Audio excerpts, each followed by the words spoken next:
Kryetari i Komunës së Mitrovicës të Veriut Milan Radojević paralajmëroi se hyrja paralajmëruar në fuqi e ligjit për të huaj dhe për automjetet përfaqëson spastrim etnik të serbëve përmes mjeteve administrative. Duke folur në TV Pinka i tha se marsi është gjithmonë i vështirë për serbët në Kosovë sepse ata kanë kujtime të këqija për shkak të bombardimeve, pastaj 17 marsi dhe tani po afrohet 15 marsi.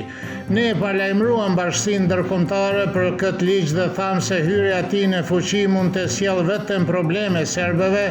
tha Radojević dhe theksoi se serbët të cilët kanë jetuar në Kosovë për dekada dhe mandje shekuj shpallën të huaj. Lideri i vetëvendosjes Albin Kurti nuk dëshiron më Vjosa Osmanin si presidente, por synon të kandidojë Glauku Njufsen në Son Nacionale. Sipas këtij portali, Kurti e paraqit idenë sot në një takim me liderin e Lidhjes Demokratike të Kosovës Lumir Abdigjikun, nga i cili kërkoi mbështetjen për një zgjidhje të tillë. Në 24 orët e fundit, lideri i vetëvendosjes u takua 2 herë me kryetarin e LDK-s dhe pas takimit të sotëm deklaroi se takimi u zhvillua në një atmosferë konstruktive, por pa zgjidhje. Aleksandar Mitić nga Instituti i Beogradit për Politikë dhe Ekonomi Ndërkombëtare vlerësoi se pasiguria rreth zgjedhjes së presidentit është një lojë e kurdisur midis aktorëve kryesor politik në Kosovë, por edhe se statusi i Vjosa Osmanit në perëndim shkakton frikë te kryeministi Albin Kurti. Mitić beson se opozita e mundur do të përfitonte më shumë nga zgjedhjet e reja të jashtëzakonshme. Historiani Stefan Radojković thotë se Kurti nuk dëshiron një kandidat presidencial që mund të kërcënojë autoritetin e tij. Ai vlerëson se komuniteti serb do të përfitonte më shumë nga zgjedhjet e reja parlamentare, veçanërisht nëse vetëvendosja do të arrinte një rezultat më të dobët në ato zgjedhje sesa në ato të dhjetorit.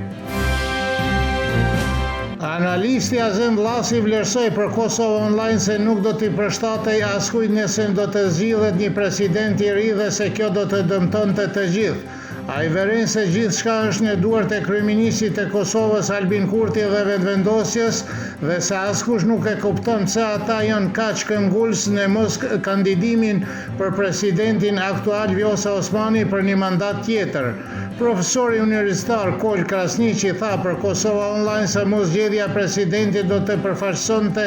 një minim të rendit kushtetues dhe se një situatë e tillë u sjell dobi subjekteve që synojnë të konsolidojnë pushtetin e tyre për të shmangur një president të pavarur me, siç tha ai, një rol të vërtet balancues sipas kushtetutës së Kosovës. Brenda lëvizjes vetëvendosje është ngritur çështja kandidaturës së publicistit Veton Surroj për president, por ka pasiguri se si partitë tjera do të pranojnë këtë propozim,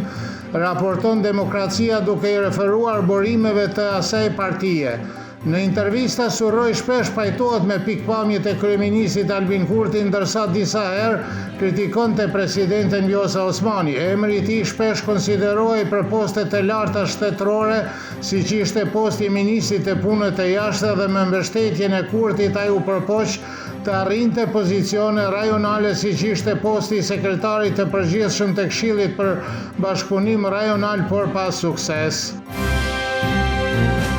Oda ekonomike e Kosovës shprehur shqetësimin për situatën aktuale politike dhe mundësinë e organizimit të zgjedhjeve të reja, duke theksuar se ekonomia e Kosovës ka nevojë për stabilitet dhe institucione funksionale dhe se është e nevojshme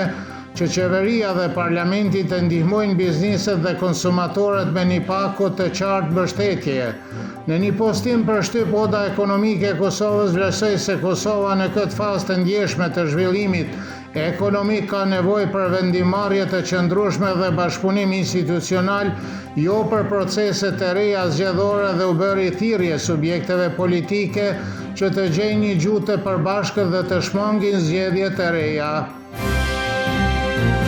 Moti nesër në të gjithë vendin do të jetë kryesisht me diell dhe shumë i ngrohtë, her pas here me vranësira mesatare dhe me erë të dobë në drejtime të ndryshme, Temperatura mëngjesit do të sillet nga -2 deri në 6, kurse ajo maksimale ditore nga 16 deri në 20 gradë Celsius.